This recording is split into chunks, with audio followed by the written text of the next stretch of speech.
இப்போ நம்ம சங்கீத பகுதிக்குள் போவோம். அருமையான சங்கீதம் 121வது சங்கீதம். இது தாவீதின் சங்கீதம்.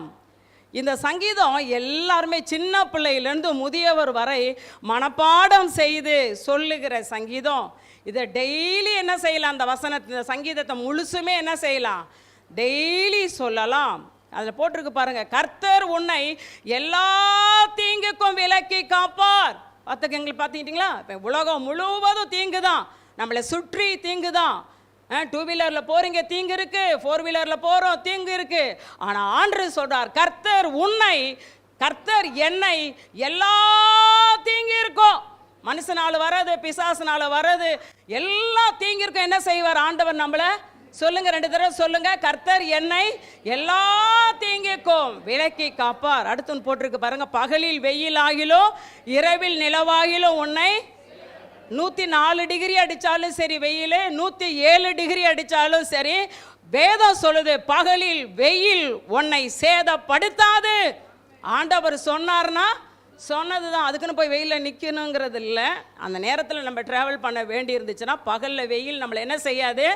சேதப்படுத்தாது. அடுத்து உன் காலை தள்ளாட ஒட்டார். பிரயாணம் பண்ணும்போதெல்லாம் அந்த வசனத்தை சொல்லுங்க, உன் போக்கையும் உன் வரத்தையும் இது முதற்கொண்டு என்றென்றைக்கும், அது என்றைக்குங்கிறது அதான் அர்த்தம், என்றென்றைக்கும் காப்பார். காரில் பிரயாணம் பண்ணும்போது, 2 வீலரில் பிரயாணம் பண்ணும்போது சங்கீதத்தை நீங்கள் முழுசாக சொன்னால் கூட நல்லது. அல்லேலூயா. இன்னைக்கு நம்ம என்னத்தை தியானிக்க போகிறோன்னா, முதல் 2 வசனங்கள் அன்னைக்கே எழுதியிருக்கிறார் பாருங்க தாவீது. எனக்கு ஒத்தாசை வரும் பர்வதங்களுக்கு நேராக என் கண்களை ஏறெடுக்கிறேன், வானத்தையும் பூமியையும் உண்டாக்கின கர்த்தரிடத்தில் இருந்து எனக்கு ஒத்தாசை வரும். ஒத்தாசை செய்யும் கர்த்தர் என்கிற தலைப்புல இன்னைக்கு வசனங்களை நாம் தியானிக்க போகிறோம். ஒத்தாசை என்றால் உதவி, சகாயம். ஆண்டவர் ஒத்தாசை செய்கிறவர். நமக்கு ஒத்தாசை எப்போ தேவை? நல்லா இருக்கும் போதா? நம்ம ஒரு இக்கட்டான நேரம், ஒரு ஆபத்தான நேரம், ஒரு நெருக்கடியான நேரம், ஒரு இழப்பின் நேரத்தில் தான் நமக்கு என்ன தேவை? எல்லாம் நல்லா இருக்கு, அந்த நேரத்தில் நமக்கு என்ன தேவை? இல்லை, ஒத்தாசை தேவையில்லை. அதே நேரத்தில் நான் இன்னொன்று சொல்கிறேன், மனிதனால் ஒத்தாசை செய்ய முடியும், ஆனால் மனிதன் செய்யும் ஒத்தாசை எல்லைக்கு உட்பட்டது. மனிதனால் எல்லா காரியத்திலையும் ஒத்தாசை செய்ய முடியாது, எல்லா நேரத்திலும் ஒத்தாசை செய்ய முடியாது. இரவு 12 மணிக்கு நம்ம வீட்டில் ஒரு யாருக்கோ ஒருத்தருக்கு பயங்கர சரீர வேதனை, நம்ம அந்த நேரத்தில் நம்மளுடைய கூட பிறந்தவர்களால், ஃப்ரெண்ட்ஸ்னாலலாம் நமக்கு ஒத்தாசை செய்ய முடியுமா? குறிப்பிட்ட எல்லை மனுஷனுக்கு. பண உதவி செய்ய முடியும், மனசில் சமாதானம் மனுஷனால் செய்ய முடியுமா? நம்ம மனம் பாதிக்கப்பட்டிருக்கு, நமக்கு மனதுக்கு இப்போ தேவை ஒரு சமாதானம், ஒரு நிம்மதி. இதை மனுஷன் கொடுக்க முடியுமா? மனிதனுடைய ஒத்தாசைகள் எல்லைக்கு உட்பட்டது. ஆனால் தேவனால், நாம் ஆராதிக்கிற இயேசுவால் எல்லா நேரத்திலும் ஒத்தாசை செய்ய முடியும், எல்லா காரியத்திலும் ஒத்தாசை செய்ய முடியும். அதை நல்லா புரிந்து கொள்ளுங்க. என் ஆண்டவர் ஒத்தாசை செய்கிற கர்த்தர். அதனால நம்ம யாருக்கு ஒத்தாசை செய்வார்னு முதல் வசனமே சொல்லிடுச்சு. எனக்கு ஒத்தாசை வரும் பர்வதங்களுக்கு நேராக என் கண்களை ஏறெடுக்கிறேன். ஒவ்வொரு நாளும் நம்ம என்ன செய்யணும்? ஒத்தாசை செய்கிற கர்த்தரை நோக்கி பார்க்கணும். ஒவ்வொரு நாளும் பார்க்கணும்.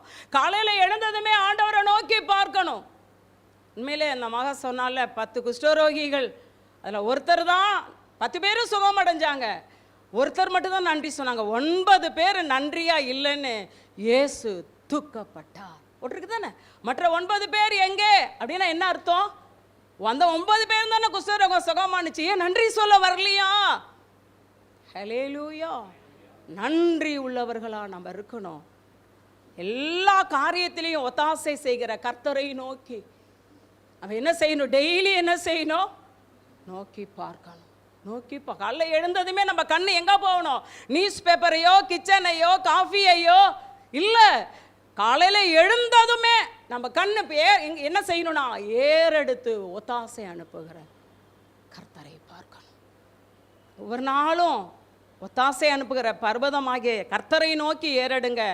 வானத்தையும் பூமியும் உண்டாக்கின கர்த்தரிடத்திலிருந்து அவர் சொல்றாரு பாருங்க, எனக்கு ஒத்தாசை வரும், வந்தாலும் வரும்ல, நிச்சயமாய் வரும். சொல்லுங்க, அவரையே நோக்கி பார்க்கிற என் வாழ்க்கையில எல்லா காரியத்திலையும், சொல்லுங்க, அவரையே நோக்கி பார்க்கிற என் வாழ்க்கையில எல்லா காரியத்திலையும் எல்லா நேரத்திலையும் ஒத்தாசை செய்ய நிச்சயமாய் ஆண்டவர் எனக்கு ஒத்தாசை செய்வார்.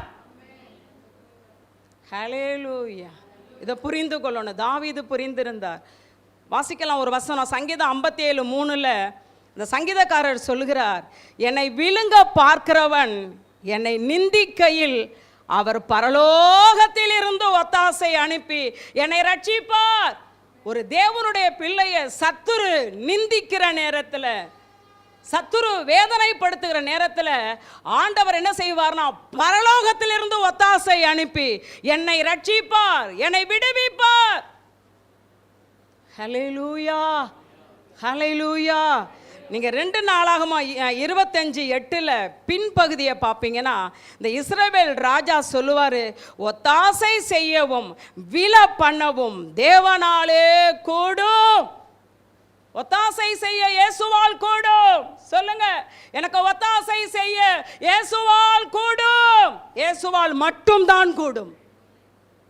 எல்லா காரியத்திலையும் உங்களுக்கு ஒத்தாசை செய்கிற, நமக்கு ஒத்தாசை செய்கிற இயேசுவை நாம் ஆராதித்து கொண்டு இருக்கிறோம். வேதத்திலங்க 38 வருஷமாக ஒருத்தன் பெதஸ்தால கிடந்தான்ல வியாதியோடு, அவன் ஏதாவது இயேசுவை நோக்கி கூப்பிட்டான் அப்படிலாம் போட்டிருக்கா? அவனுக்கு ஒத்தாசை செய்ய அவனை தேடி பெதஸ்தாவுக்கு போனார். இவ்வளோ பெரிய தெய்வத்தை நம்ம ஆராதிக்கிறோம் பார்த்தீங்களா? நம்மளை தேடி வந்து நமக்கு ஒத்தாசை செய்கிறவர். மனுஷன் நம்மளை தேடி வந்து ஒத்தாசை செய்ய முடியாது. ஆனால் நாம் ஆராதிக்கிற இயேசு நம்மளை தேடி வந்து என்ன செய்வார்? என்னை தேடி வந்து, நம்ம எங்கே இருந்தாலும் சரி, என்னை தேடி வந்து நான் இருக்கிற இடத்துல எனக்கு ஒத்தாசை செய்கிற ஒரே தெய்வம் நாம் ஆராதிக்கிற இயேசு ஒருவரே. 6000 பிசாசு பிடிச்ச லேகியோனுங்க, அவன் பேரே பைபிள் என்ன போட்டிருக்கு? பிசாசு பிடித்தவன். 6000 பிசாசு. அப்பா, ஒரு பிசாசே படுத்துகிற பாடு கொஞ்சம் நஞ்சம் இல்லை. 6000 பிசாசு பிடிச்சு நிர்வாணமாகி அப்படியே கல்களை எடுத்து தன்னைத்தானே குத்தி குத்தி காயப்படுத்தி கல்றையில் கிடக்கிறான். அவங்க குடும்பத்தாரெலாம் அவனை கைவிட்டுட்டாங்க. ஏன்னா முடியல, கண்ட்ரோல் பண்ண முடியல, மென்டல் ஆகிட்டான், கல்றையிலே கிடக்கிறான். அவனை தேடி யார் போனா? அவன் கூப்பிட்டானா? அவனை தேடி யார் போனா? நாம் ஆராதிக்கிற இயேசு. எனக்கு யாரும் இல்லைன்னு நினைச்சிடாதீங்க, உங்களுக்கு இயேசு இருக்கிறார். எனக்கு ஒத்தாசை செய்ய யாரும் இல்லை, எனக்கு உதவி செய்ய யாரும் இல்லை, என்னை தூக்கி விட யாரும் இல்லை, எனக்காக பிரயாசப்பட யாரும் இல்லை. இல்லைங்க, இயேசு இருக்கிறார். பிசாசு பிடிச்சு அவனை தேடி இயேசு போனார். இயேசு போய் என்ன செஞ்சார்? 6000 பிசாசு பிடிச்சிருந்த அவனை, இந்த பிசாசை அவனை விட்டு அப்புறப்படுத்தி அவனை சுவிசேஷகனாய் தேவன் மாற்றினார். நாம் ஆராதிக்கிற இயேசு ஒத்தாசை செய்கிற கர்த்தர். எல்லா காரியத்திலையும் செய்வாருங்க. பைபிளில் ஒரு விதவை இருந்தா, நாயினூர் ஊரில். அவனுக்கு இருந்த ஒரே நம்பிக்கை நட்சத்திரம் அவனுடைய மகன், வாலிப மகன், ஒரே மகன். கணவன் இழந்தாச்சு. இப்போ இந்த விதவையினுடைய எதிர்பார்ப்பெல்லாம் யாரு? என் மகன் என்ன செஞ்சிருவான், என் மகன் வாலிப வயதில் இருக்கான், என் மகன் என்ன செஞ்சிருவான், காப்பாற்றிடுவான், என் மகன் என்ன காப்பாற்றிடுவான்னு நம்பிக்கையோட பையனை எதிர்பார்த்துருக்க, திடீர்னு பையன் செத்துட்டான். ஐயோ, அந்த அம்மாவோட கண்ணீரை கொஞ்சம் நினச்சி பாருங்க. அந்த இடத்துல நம்மளை நினச்சி பாருங்க. அவளுடைய ஒரே நம்பிக்கை ஒரே மகன், அவனே இறந்துட்டான். நல்லா புரிஞ்சுக்கங்க, நாம் ஆராதிக்கிற இயேசு என் மேல் கரிசனை உள்ளவர். என் மேல கரிசனை உள்ள தெய்வத்தை நான் ஆராதித்து கொண்டு இருக்கிறேன். அப்படியே ஒரே பிள்ளை சேர்த்து அடக்க ஆராதனை பாடையில் வச்சாச்சு. பாடையை தூக்கிட்டு பாலம் வரைக்கும், தெரு முனை வரைக்கும் போயிட்டாங்கன்னா கொஞ்ச நேரத்தில் அடக்கம் பண்ண போறாங்க. ஒத்தாசை செய்கிற கர்த்தர், உதவி செய்கிற கர்த்தர், அவருடைய உள்ளத்தை அறிந்தவராய் சரியா அந்த எல்லையை திருப்புற நேரத்தில் ஜீசஸ் வந்து அந்த மகளை சந்தித்தார். தேடி வந்து சந்தித்து அந்த பையனை பார்த்து சொன்னார். என்ன சொன்னார்? வாலிபனே எழுந்துரு. பாடையை தொட்டாரு, பாடையை நிப்பாட்டிட்டாரு ஜீசஸ். பாடையை நிப்பாட்டி பாடையை தொட்டு, வாலிபனே எழுந்துரு, உடனே மரித்து போன அவன் என்ன செஞ்சிட்டான், பாடையில் இருந்தவன் ஏஞ்சி உட்கார்ந்துட்டாங்க. அவனை உயிரோடு அந்த தாயின் கையில் கொடுத்து அவள் கண்ணீரை துடைத்தார். எவ்வளோ பெரிய தெய்வத்தை நம்ம ஆராதிக்கிறோம் தெரியுங்களா? இயேசுவை தப்பா மதிப்பு போட்டுறாதீங்க. என்னை புரிந்த ஒரே தெய்வம் இயேசு. என் கண்ணீரை துடைக்கிற ஒரே தெய்வம் இயேசு. என் இழப்பை சரி கட்டுகிற ஒரே தெய்வம் இயேசு. என் துக்கத்தை மாற்றுகிற ஒரே தெய்வம் இயேசு. இயேசுவால் எல்லா காரியத்திலையும் ஒத்தாசை செய்ய முடியும், எல்லா சமயத்திலையும் செய்ய முடியும், எல்லா சூழ்நிலையிலையும் செய்ய முடியும். ஹல்லேலூயா. ஒத்தாசை செய்யும் கர்த்தர் என்கிற தலைப்புல இன்னைக்கு ஒரு நபரை, கர்த்தருடைய கரத்திலிருந்து ஒத்தாசை பெற்ற ஒரு நபரை நான் வேதத்திலிருந்து கொண்டு வந்திருக்கிறேன். அவர் பெயர் யாக்கோபு. ஆபிரகாம், ஈசாக்கு, யாக்கோபு. யாக்கோபை குறித்து நம்ம தியானிக்க போகிறோம். யாக்கோபு தேவனால் தெரிந்து கொள்ளப்பட்டவன். யாக்கோபு தேவனால் மீட்கப்பட்டவன். யாக்கோபு தேவனால் சிநேகிக்கப்பட்டவன். ஈசாக்குக்கு எத்தனை பிள்ளைங்க சொல்லுங்க கொஞ்சம்? எத்தனை பிள்ளைங்க ஈசாக்குக்கு? ட்வின்ஸு, 2 பிள்ளைங்க. ஒன்று ஏசா, ஒன்று யாக்கோபு. யாக்கோபை சிநேகித்தேன், ஏசாவை வெறுத்தேன். அப்பா, எவ்வளோ பெரிய வார்த்தை! இது மாதிரி வார்த்தையெல்லாம் போற்றப்படக்கூடாதுங்க. நம்மளை பார்த்தெல்லாம் யாக்கோபை சிநேகித்தேன் அப்படி எழுதப்படணும். கர்த்தர் யாரை சிநேகிக்கிறார்னு உங்களுக்கு தெரியுமா? கர்த்தர் யாரை சிநேகிக்கிறார்னு பைபிளில் உங்களுக்கு தெரியுமா? நீதிமான்களை கர்த்தர் சிநேகிக்கிறார். யாரை கர்த்தர் சிநேகிக்கிறாரு? நீதிமான்களை கர்த்தர் சிநேகிக்கிறார். அப்ப யாக்கோபை தேவன் சிநேகித்தார். அப்பேற்பட்ட யாக்கோபு வாழ்க்கையில என்ன நடந்தது தெரியுங்களா? வாசிக்கலாம். எரேமியா தீர்க்கதரிசன புஸ்தகம் 30ஆம் அதிகாரம் 7ஆம் வசனம். எரேமியா தீர்க்கதரிசன புஸ்தகம் 30:7 என்ன போட்டிருக்கு? ஐயோ, அந்த நாள் பெரிது, அதை போல் ஒத்த நாள் இல்லை, அது யாக்கோபுக்கு இக்கட்டு காலம். தேவனால் சிநேகிக்கப்பட்ட யாக்கோபு, தேவனால் தெரிந்து கொள்ளப்பட்ட யாக்கோபு, தேவனால் மீட்டெடுக்கப்பட்ட யாக்கோபு வாழ்க்கையில ஒரு இக்கட்டு காலம். அப்ப நம்ம வாழ்க்கையில என்ன வரும்? நிச்சயமாய் வரும். ஐயோ, நான் ஆண்டவரை ரொம்ப நேசிக்கிறேன், ஆண்டவரும் என்னை நேசிக்கிறார், அதனால எனக்கு இக்கட்டு வராது எழுதப்படல. இக்கட்டு வரும், ஆபத்து வரும், நெருக்கம் வரும், சிறையிருப்பு வரும். ஆனா என் முடிவு என்ன தெரியுங்களா? அது யாக்கோபுக்கு இக்கட்டு காலம். ஆனாலும் அதாங்க அங்க வந்துடும் அப்படி. ஆனாலும் அவன் அதற்கு நீங்களாக்கி ரட்சிக்கப்படுவான். ஹல்லேலூயா. அதான் இதுதான் நம்மளை குறித்து. இது சபைக்கு, அக்னி கிறிஸ்தவ சபைக்கு இது இக்கட்டு காலம். ஆனாலும் அக்னி கிறிஸ்தவ சபை இது இக்கட்டுக்கு நீங்களாக்கி ரட்சிக்கப்படும், விடுவிக்கப்படும். ஆமென். ஹல்லேலூயா. தேவனால் தெரிந்தெடுக்கப்பட்ட யாக்கோபு வாழ்க்கையில இக்கட்டு. அதில் ஏசாயாவில் ஒரு வார்த்தை சொல்லுவார், யாக்கோபே, அதை நமக்கு டைம் இல்லை, ஓடி போச்சு. யாக்கோ ஏசாயா 43 இந்த இந்த ஃபேனை கொஞ்சம் பிடித்திருக்குப்பா. ஜீசஸ். ஏசாயா 43 1-2 பார்ப்பீங்கன்னா யாக்கோபை இப்போது யாக்கோபேன்னு ஸ்டார்ட் பண்ணுவார். யாக்கோபை குறித்து சொல்லுவார். 2வது வசனம் பாருங்க. யாக்கோபே, நீ தண்ணீர்களை கடக்கும் போது நான் உன்னோடு, உனக்கு தண்ணீரே வராதுன்னு சொல்லல. தண்ணீர் என்பது ஆபத்து. நீ தண்ணீர்களை கடக்கும் போது நான் உன்னோடு இருப்பேன். நீ ஆறுகளை கடக்கும் போது அவைகள் உன்மேல் புரளுவதில்லை. நீ அக்னியில் நடக்கும் போது வேகாதிருப்பாய், அக்னி ஜுவாலை உன் பேரில் பற்றாது. ஆமென்.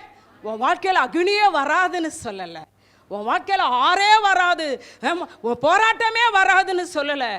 எது வந்தாலும் யாக்கோபு, நான் உன்னோட இருக்கிறேன், நீ என்னோட இருக்கிறபடியால் நானும் உன்னோட இருக்கிறேன், நான் உன்னோட இருக்கிறதுனால எல்லா காரியத்திலையும் உனக்கு உதவி செய்து வெளியில் கொண்டு வந்துடுவேன்னு பேசுகிறாரு. ஆமென். அவ்வளோ பெரிய தெய்வத்தை நாம் ஆராதித்து கொண்டு இருக்கிறோம். இன்னைக்கு யாக்கோபு வாழ்க்கையில் 5 விதமான உபத்திரவத்தின் இரவுகள் வந்தது. எத்தனை உபத்திரவத்தின் இரவு? 5ஐயும் தியானிக்க டைம் இல்லை. ஒரு 3 கொண்டு வந்திருக்கேன். 3ஐயும் தியானிக்க டைம் இருக்குமா எனக்கு தெரியல. 5 விதமான இரவுகள். தனிமையின் இரவு, துரோகம் பண்ணப்பட்ட இரவு, ஏமாற்றப்பட்ட இரவு, குழப்பமான இரவு, போராட்டமான இரவு. எத்தனை இரவு வந்தது யாக்கோபு வாழ்க்கையில? நமக்கு ஒரு இரவு தான் தெரியும். இந்த போராட்டமான இரவு மட்டும்தான் நமக்கு தெரியும். யாக்கோபு தன்னுடைய வாழ்க்கையில 5 இரவுகளை சந்தித்தார். இரவு என்பதே ராக்காலம் தானே. ராக்காலம் என்றாலே செயல்பட முடியாது, முடங்கிறோம். அப்படியே நம்ம வாழ்க்கையில வருகிற ராக்காலம் நமக்கு என்ன செஞ்சிடும்? நம்மள முடக்கி போட்டுரும், வெளியில வர முடியாது. அது நம்மளை ரொம்ப பயமுறுத்தும். ராக்காலம் என்பது நம்மளை பயமுறுத்தும், சிறைப்படுத்தும், நம்மளை செயல்பட விடாம முடக்கி போட்டுரும். அதான் ராக்காலம், அதான் இரவு. கர்த்தருக்கு ஸ்தோத்திரம். எத்தனை இரவுன்னு சொன்ன யாக்கோபு வாழ்க்கையில? என்னன்னு சொன்ன? ஃபர்ஸ்ட் அவர் தனிமை, துக்கத்தின் இரவு, தனிமையின் இரவு. 2வது துரோகம் பண்ணப்பட்ட இரவு. 3வது போராட்டமான இரவு. 4வது ஏமாற்றப்பட்ட இரவு. 5வது குழப்பமான இரவு. இந்த 5 இரவும் அவர் வாழ்க்கையில என்னவா மாறினுச்சுன்னா, 5 இரவிலையும் கர்த்தர் அவருக்கு ஒத்தாசை செய்து வெளியில கொண்டு வந்து அவர் நாமத்தை மகிமைப்படுத்தினார். ஹல்லேலூயா. இன்றைக்கு நம்முடைய வாழ்க்கையிலையும் இந்த 5 விதமான இரவுகளும் உண்டு. நாம் செய்ய வேண்டியது யாக்கோபை போல ஒத்தாசை அனுப்புகிற. ஆபிரகாம் ஈசாக்கை விட உன்னதத்தில் உயர்த்தப்பட்டவர் யார் தெரியுங்களா? சொல்லுங்க, துணிஞ்சு சொல்லுங்க. பைபிள் ஃபுல்லா இஸ்ரவேல் இஸ்ரவேல் இஸ்ரவேல் இஸ்ரவேல் இஸ்ரவேல் இஸ்ரவேல்னு போட்டுக்கல. யார் அந்த இஸ்ரவேல்? நம்ம ஆபிரகாமின் சந்ததி. ஆனாலும் யாக்கோபு இந்த அளவுக்கு உயர்த்தப்பட்டது காரணம் தாத்தா ஆபிரகாம், அப்பா ஈசாக்கு.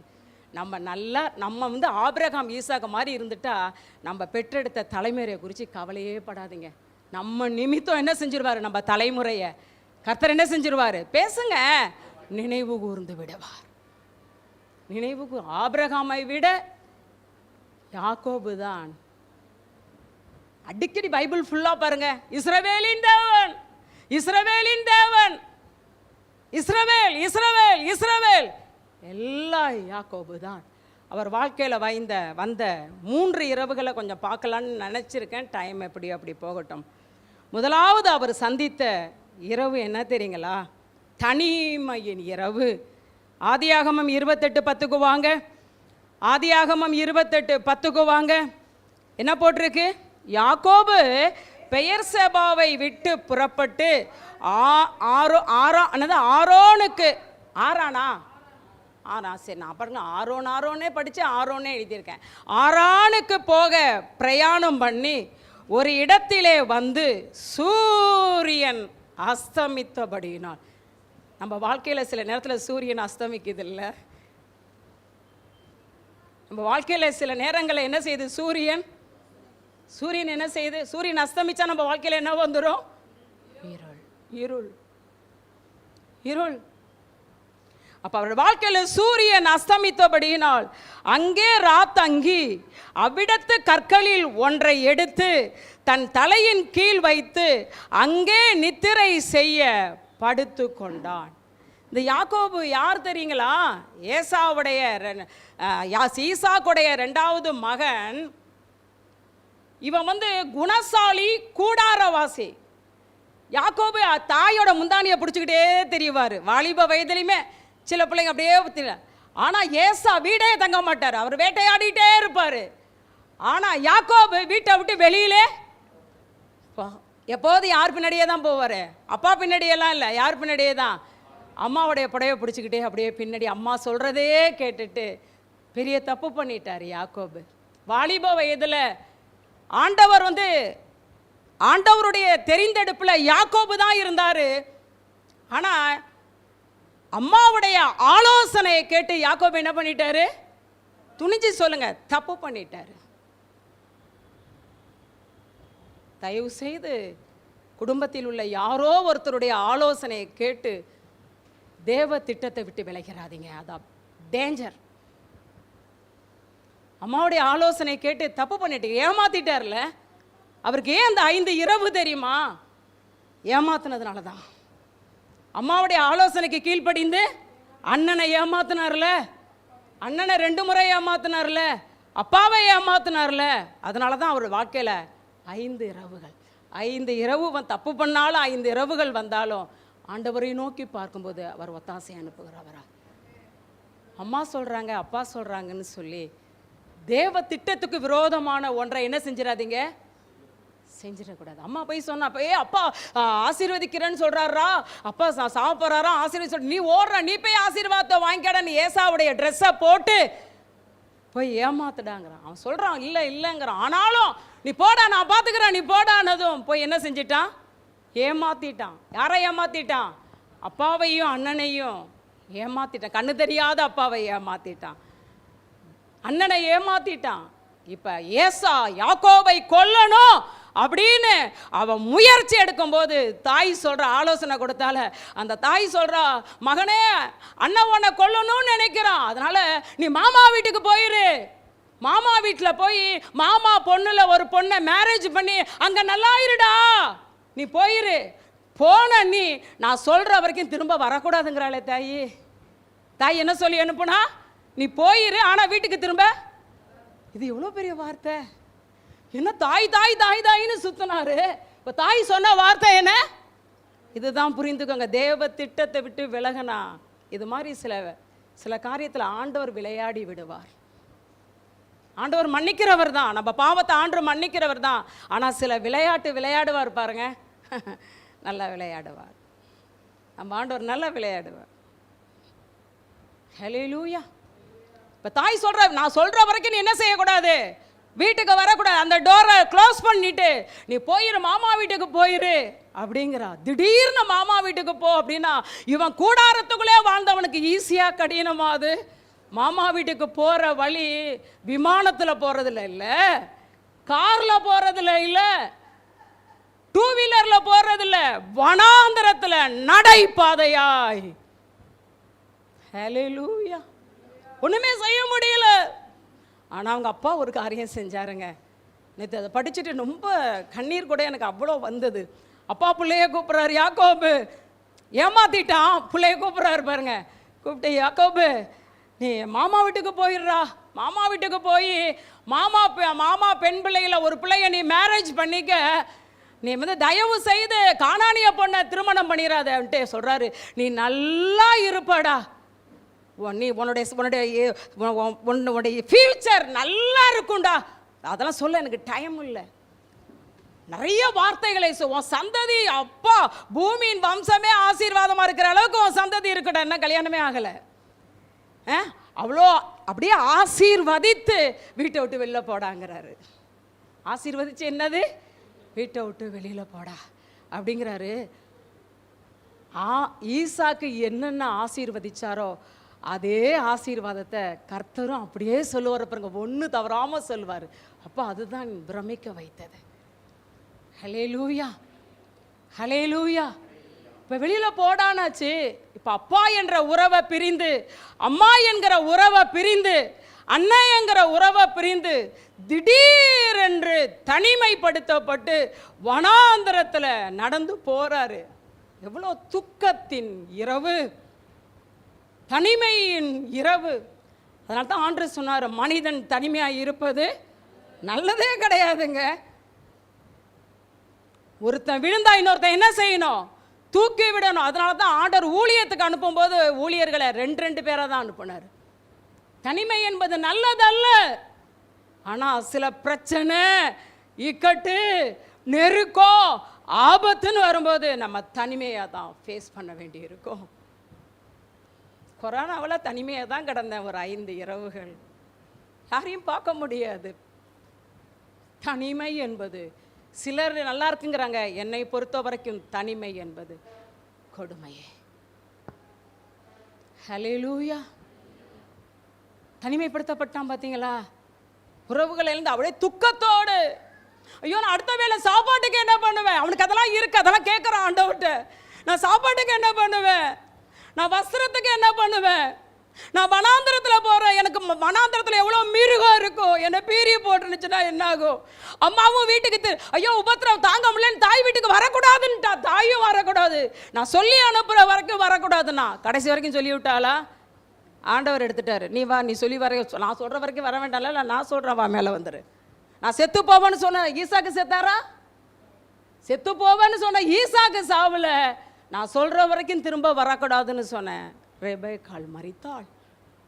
அல்லேலூயா. இப்போ திரும்பவும் வரக்கூடாதுங்கிறாரு. தனிமை.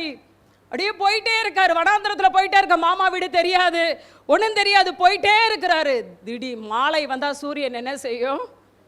அஸ்தமித்திரும். சூரியனும் அஸ்தமிச்சிருச்சு. நான் நம்பி இருந்த சூரியன் போல சில மனிதரை நம்பி இருந்த அவங்களே என்ன செஞ்சிட்டாங்க? உதவி செய்ய முடியாது, பை சொல்லிட்டாங்க. சூரியனும் அஸ்தமித்து தனிமையின் இரவு. யாக்கோபுக்கு உறவென்று சொல்ல யாரும் இல்லை.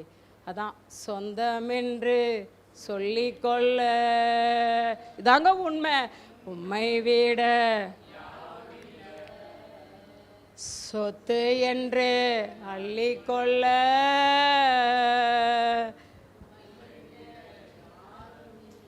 யாக்கோபு சும்மா ஏழை வீட்டு பிள்ளைன்னு நினச்சிடாதீங்க, பணக்காரன் வீட்டு பிள்ளை.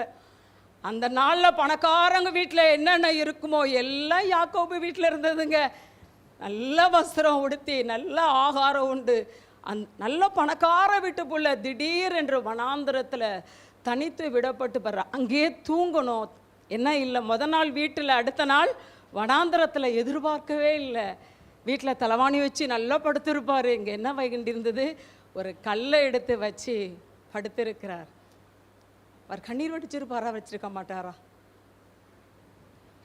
அம்மாவை நினச்சி, அப்பாவை நினச்சி, அம்மா சொன்னதை நம்ம செய்யாமல் இருந்திருக்கலாம்ல, தப்பு பண்ணிட்டோமே, அம்மா சொன்னாங்கன்னு நம்ம செஞ்சிட்டோம், இப்போ அம்மாவே சொல்லிட்டாங்க நான் சொல்கிற வரைக்கும் வீட்டுக்கு வரக்கூடாதுன்ட்டாங்களேன்னு எவ்வளோ கண்ணீரோடு அடுத்த சாப்பாட்டுக்கு நான் என்ன பண்ணுவேன்டவரேன்னு அப்படியே படுத்திருக்கிறார். உறவுக்கு ஏங்கி தனிமைப்படுத்தப்பட்டு சஞ்சலத்தோடு தூக்கத்தோடு கண்ணீரோடு வனாந்திரத்தில் பாய் கூட கிடையாதுங்க.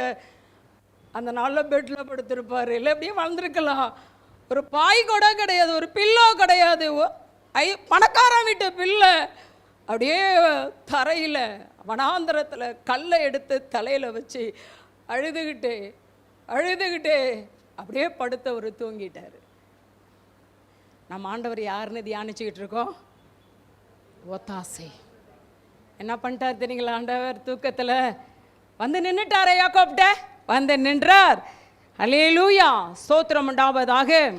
என்ன எனக்கு வாசி அந்த அந்த வேதத்தை வாசிக்கும் பொழுது 28:11 பாருங்க. அங்கே நான் சொன்னேன், அங்கே அவன் ஒரு சொப்பனம் கண்டான். இதோ ஒரு ஏணி பூமியில வைக்கப்பட்டிருந்தது, அதன் நுனி வானத்தை எட்டி இருந்தது. அதிலே தேவ தூதர்கள் ஏறுகிறவர்களும் இறங்குகிறவர்களுமாய் இருந்தார்கள். அதற்கு மேலாக கர்த்தர் நின்றார். ஹல்லேலூயா. தாய் கைவிட்டாலும் தகப்பன் கைவிட்டாலும் கர்த்தர் நம்மளோடு கூட இருக்கிறார். நின்னுட்டார் பாருங்க, அப்படியே நிற்கிறார். அவருக்கு தெரியும் புள்ள தாயை பிரிந்து தகப்பனை பிரிந்து வனாந்திரத்தில் அப்படி கிடக்கிறானேன்னு. தேவன் வந்து நின்றார். தாயும் தகப்பனும் பிள்ளையை அனுப்பிட்டு வீட்டில் என்ன பண்ணியிருப்பாங்கன்னு நினைக்கிறீங்க? ஷபாம் ஷபாம். அண்டோரே புள்ள போயிட்டா. இவன் ரொம்ப பாதிக்கப்பட்டிருப்பா. ரெபேக்கா, நான் தப்பு பண்ணிட்டேன், நான் பண்ண தப்புனால என் பிள்ளை என்னை விட்டு பிரிஞ்சிட்டான். நீங்கள் ஏதாவது என் பிள்ளைக்கு உதவி செய்யுங்க. அம்மா ஒரு பக்கம் ஜெபம், அப்பா ஒரு பக்கம் ஜெபம். ஜெபிக்கிற தாய் தகப்பனை பெற்ற நீங்கள் பாக்கியவான்கள். ஆமென். ஹல்லேலூயா. அப்பா அம்மாவுடைய ஜெபம் அங்கே வந்து நின்றுட்டாரு பார்த்தீங்களா கர்த்தர்? ஹல்லேலூயா. கர்த்தர் வந்து நின்று யாக்கோபிட்ட அங்கே சொல்கிறாரு, அதற்கு மேலாக கர்த்தர் நின்று, நான் உன் தகப்பனாகிய என் தாத்தாவாகியன் தானே வரணும், நான் உன் தகப்பனாகிய ஆபிரகாமின் தேவன் ஈசாக்கின் தேவனுமாகிய கர்த்தர், நீ படுத்திருக்கிற பூமியை உனக்கும் உன் சந்ததிக்கும் தருவேன். நான் உன்னோடைய தான் இருக்கிறேன். அப்பா அம்மாவை பிரிஞ்சாலும் நான் உன் கூட உறவு வைத்துக் கொள்ள விரும்புகிறேன். நான் உன்னோட இருக்கிறேன். ஹல்லேலூயா. எவ்வளோ ஒத்தாசை செய்கிற தெய்வம் பார்த்தீங்களா? நான் உங்கள் அப்பாவுடைய தேவன்டா, உங்கள் தாத்தாவுடைய தேவன், ஒன்றும் கவலைப்படாத, நான் உன்னோடையே இருக்கிறேன், நீ படுத்திருக்கிற அந்த பூமியை உனக்கு தருவேன். இன்னும் கல்யாணமே ஆகலை. 14 சொல்றாரு பாருங்க, உன் சந்ததி பூமியின் தூளை போல இருக்கும், நீ கிழக்கு மேற்கு வடக்கு தெற்கு எல்லா இடத்துலையும் பரம்புவ, இன்னும் கவலைப்படாத, எல்லாத்தையும் பிரிஞ்சு வந்துட்டேனே, என் ஃபியூச்சர் என்ன, ரொம்ப பயமா இருக்கு, திகிலா இருக்கு. இல்லை இல்லை இல்லை இல்லை, நான் உன்னோட இருக்கிறேன், உனக்குள்ளோ உன் சந்ததிக்குள்ளோ பூமியின் வம்சம் எல்லாம் பிளஸிங்கா இருக்கும். நான் உன்னோட இருந்து நீ போகிற இடமெல்லாம் உன்னை காத்து மறுபடியும் உங்க அப்பா வீட்டுக்கு கொண்டு வருவேன். ஹல்லேலூயா. உங்களுக்கெல்லாம் சந்தோஷமே இல்லையா? ஏன் என்ன புரியுதா புரியலையா? நீங்கள் இப்படியே அப்படி இருந்தீங்கன்னா எனக்கு பிரசங்கமே பண்ண முடியல. நான் அடிக்கடி சொல்கிற வார்த்தை 9:15 மாதிரியே சும்மா வச்சு ஆக்ட் பண்ணுங்களேன், தயவு செய்து கொஞ்சம் ஆக்டாவது பண்ணுங்களேன். ஹல்லேலூயா ஜீசஸ், ஹல்லேலூயா. நீ சொல்றாரு பாருங்க, நான் உன்னோடு இருந்து நீ போகிற இடமெல்லாம் உன்னை காத்து உன்னை திரும்ப என்ன செய்வேன், இந்த தேசத்துக்கு உன்னை திரும்பி வர பண்ணுவேன், நான் உனக்கு சொன்னதை செய்ய மட்டும் கைவிடுவதில்லை. பத்தாசு அனுப்பிட்டாரா? நீ தனிமை இல்லை, நான் உன்னோடையே தான் இருக்கேன், நான் உன்னோடைய. நீங்கள் ஒன்றும் யாரும் நான் நேசித்த என் கணவர் என்னோட இல்லை, என் மனைவி என்னோட இல்லை, என் பிள்ளை என்னோட இல்லை, என் கூட பிறந்தவர்கள் என்னோட இல்லை, யார் இருந்தாலும் இல்லாவிட்டாலும் ஏசு உன்னோடே இருக்கிறார். நான் அப்படி தான் நினைப்பேன். சேரெல்லாம் எம்டியாக இருக்குது, இருந்தால் இருந்துட்டு போட்டாண்டவர், நான் என்னை தேத்திக்கிறது அப்படின்னு நினைப்பேன். இருந்தால் இருந்துட்டு போதும், நீங்கள் இருக்கீங்களே போதும் போங்க, போதும் போங்க. தேவன் ஹல்லேலூயா. எனக்கு யாரும் இல்லைன்னு சொன்ன யாக்கோபுக்கு ஆண்டவர் ஒத்தாசை செய்து உன்னோட நான் இருக்கிறேன், உன்னை நான் நல்லா தான், இதெல்லாம் தான் பாடுங்களேன். தலை சாய்க்கும் கல் நீரையா மூளை கல் நீரை, கிழக்கு மேற்கு வடக்கு தெற்கு, அது யாக்கோபை குறித்து சொல்லப்பட்ட வார்த்தைகள். ஆண்டவர் சொன்ன பிரகாரமாகவே யாக்கோபை ஆசீர்வதித்தார். அந்த தனிமை என்ற இரவு அவனை விட்டு என்ன செஞ்சது, கடந்து போனது. ரெண்டாவது அவர் சந்தித்த இரவு என்ன தெரியுங்களா? துரோகத்துக்கு உட்பட்ட இரவு. ரெண்டாவது என்ன இரவு அவர் வாழ்க்கையில்? துரோகம். யாராவது துரோகத்தெல்லாம் கடந்து வந்திருக்கீங்களா? நம்பிக்கை துரோகம் பண்ணிட்டாங்க, பணத்தை வாங்கிட்டு ஏமாத்திட்டாங்க. யாரோ துரோகத்தெல்லாம் கடந்து வந்திருக்கீங்களா? நான்லாம் கடந்து வந்திருக்கேங்க, கடந்து வந்திருக்கேன். மனிதர்கள் பணத்தை வாங்கிட்டு என்ன செஞ்சிருவாங்க, ஏமாத்தி நான் செய்வேன் அப்படின்னு சொல்லிட்டு என்ன செஞ்சிருவாங்க, கட்டின மனைவியே புருஷனுக்கு என்ன பண்ணுறா, கட்டின புருஷனே மனைவிக்கு என்ன செய்கிறாங்க இன்னைக்கு, துரோகம். துரோகத்துக்கு உட்பட்ட இரவு. தேவனுடைய ஜனமே, கர்த்தரையே நோக்கி பார்க்கிற நம்முடைய வாழ்க்கையில் தேவன் அனுமதிக்கிற துரோகங்கள் நன்மைக்கே. தேவன் அனுமதிக்கிற துரோகங்கள் நன்மைக்கே. தேவன் அனுமதிக்கிற துரோகத்தில் பெரிய திட்டம் இருக்கிறது, தேவ திட்டம். இன்னைக்கு நமக்கு புரியாது. ஐயோ இவன் துரோகம் பண்ணிட்டானு, ஐயோ கூடையே இருந்து இவன் நமக்கு துரோகம் பண்ணிட்டாளே, இவன் எனக்கு துரோகம் பண்ணிட்டானே. தேவன் அனுமதிக்கிற துரோகங்கள் நன்மைக்கே. தேவன் அனுமதிக்கிற துரோகத்தில் பெரிய தேவ திட்டம் இருக்கிறது. இங்கே நமக்கு தெரியும், யாக்கோபு மாமா வீட்டுக்கு போகிறான். அவனுக்கு யாக்கோபுக்கு தேவ திட்டம் தாய் மாமனுடைய முதல் மகளை மேரேஜ் பண்ணணும். ஆனால் முதல் மகள் மேலே இவனுக்கு நாட்டம் இல்லை. இவனுடைய எண்ணமெல்லாம் ரெண்டாவது மகள் ராகேல். ராகேல் மேலே அவனுக்கு பிரியம் அதிகமாகிருச்சு. ரொம்ப நேசிச்சான். அவங்க மாமாட்ட போய் சொல்கிறான் எங்கள் அப்பா அம்மா ஆண்டவர் வந்து அப்படி ராகேல்கிட்ட சொல்கிறான், தெரியுமா நீ நான் உங்கள் அத்தையோட பையன், நான் இதெல்லாம் படிச்சிருக்கீங்களா, இதெல்லாம் இப்படி படிச்ச பாருங்களேன், தாய் மாமா பொண்ணுமா அத்தை பையனுமா, நான் யார் தெரியுமா, நான் உங்கள் அத்தை பையன்.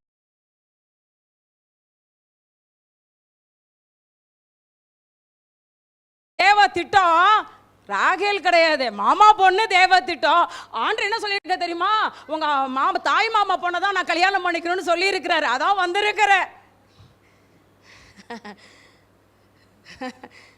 போய் இவன் மாமாட்டே சொல்றாரு, மாமா ஆண்டவர் இப்படி சொல்லியிருக்காரு, உங்க பொண்ணை தான் நான் மேரேஜ் பண்ணு சொல்லியிருக்காரு, எனக்கு வந்து ராகேலை ரொம்ப பிடிச்சிருக்கு, அதனால நான் ராகேலுக்காக எனக்கு நீங்கள் சம்பளமே தர வேண்டாம், 7 வருஷம் உங்களுக்கு ஆடு மேய்க்கிறேங்கிறானே. 7 வருஷம் சம்பளம் வேணாங்கிறான். அந்த ராகேல் அவ்வளோ அழகாக இருக்காளாம், ரூபவதியா. இன்னைக்கு கேட்டு பாருங்க, அழகாக இருக்கிறேன், ஹேண்ட்ஸமாக இருக்க, என்ன படிச்சிருக்க, என்ன வேலையில் இருக்க, சொந்த வீடு இருக்கா, ஒரு அடி நிலம் இல்லை, நீ எல்லாம் அத்தை பொண்ணு மாமா பொண்ணு, அத்தை பொண்ணு தான், படிச்சிருக்கியா?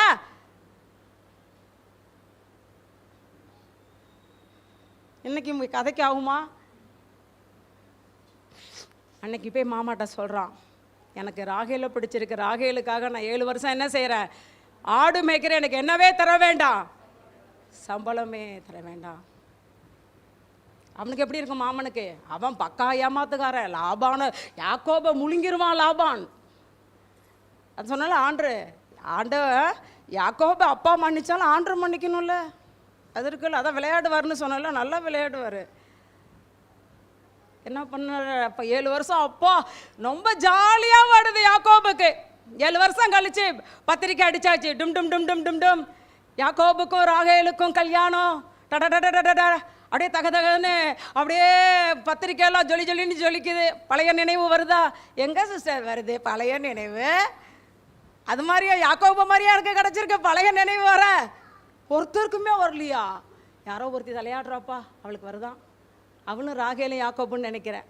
இப்போ அப்படியே பத்திரிக்கை என்ன செஞ்சாச்சு, அடிச்சாச்சு. லாபான் என்ன செஞ்சுட்டான், அப்படியே சுற்றுப்புற எல்லா உறவினர்களை அழைத்து நல்லா டண்டு டண்டுன்னு விருந்தெல்லாம் செம்மையா விருந்து கொடுத்தான், செம்மையா பத்திரிக்கை அடிச்சான். நாளைக்கு இன்னைக்கு இரவு கல்யாணம் யாக்கோபுக்கு. கல்யாணம் எப்போ நடக்குது?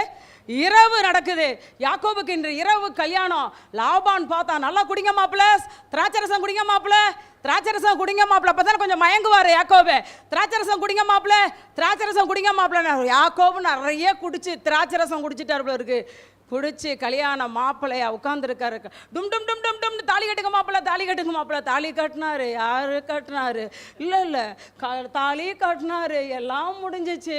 கணவனும் மனைவியும் சேர்ந்து சாப்பிட்டாங்க. எல்லா காரியமும் முடிஞ்சிச்சு. விடிஞ்சு பார்த்தா தான் தெரியுதான் அதில் லேயாள்னு. என்னங்க அது வேதனை? இல்லை நான் யாக்கோபை கேட்குறேன், எப்படி பக்கத்தில் இருந்தது ராகேல்னு தெரியல உனக்கு? விடிஞ்சு தான் தெரிஞ்சிச்சுன்னு பைபிளில் போட்டிருக்கு. டும் டும் டும் டும் டும் டும்னு லாபான் யாக்கோபுக்கு என்ன செஞ்சிட்டான்? துரோகம் செஞ்சிட்டான், துரோகம் செஞ்சிட்டான். லேலு எப்படி இருக்கும் யாக்கோபுக்கு? விடிஞ்சுதான் பார்க்குறோம் அது லேயாள்னு. சாரி லேயாள்ன்று பார்த்துட்டு உடனே மாமனாரை கூப்பிடுறாங்க, வாங்க. அவன் டக்குன்னு கேட்குறான் பாருங்க. 29, 25 காலையில் இதோ அவன் லேயாள் என்று யாக்கோபு கண்டு, ஏன் எனக்கு இப்படி செய்தீர்? ராகேலுக்கு அல்லவா உம்மிடத்தில் வேலை செய்தேன், பின்ன ஏன் எனக்கு வஞ்சகம் செய்தீர்? இன்னைக்கு நம்மளும் அப்படித்தானே கேட்குறோம் ஆண்டவரை பார்த்து, ஏன் ஆண்டவரை எப்படி செஞ்சீங்க? நான் உங்களே தானே நம்பி இருந்தேன். இவன் என்னை ஏமாத்துவான்னு உங்களுக்கு தெரியாதோ? இவன் எனக்கு துரோகம் பண்ணுவான்னு உங்களுக்கு தெரியாதோ? இவன் என்னை வஞ்சிப்பான்னு உங்களுக்கு தெரியாதோ?